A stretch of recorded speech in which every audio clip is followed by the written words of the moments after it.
Welcome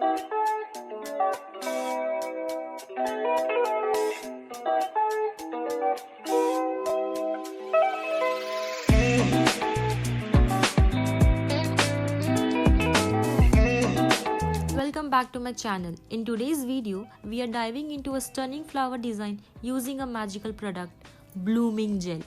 Start with the first layer of gel polish, cure for 30 seconds, followed by a second layer cured for 60 seconds.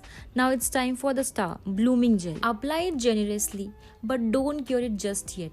Dive into the intricate flower pattern and start circling. During the circling part, dedicatedly use your nailart brush to create concentric circles, forming the foundation of your intricate flower design. Ensure each circle blends seamlessly.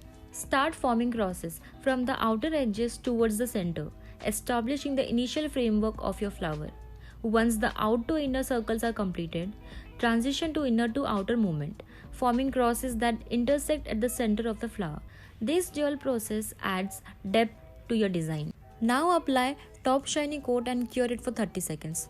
If you found value in our tutorial, be sure to hit the like button, share it with others and subscribe to our YouTube channel for more content. Your support is truly appreciated. Stay tuned for additional tutorials and updates. Thank you for being part of our community.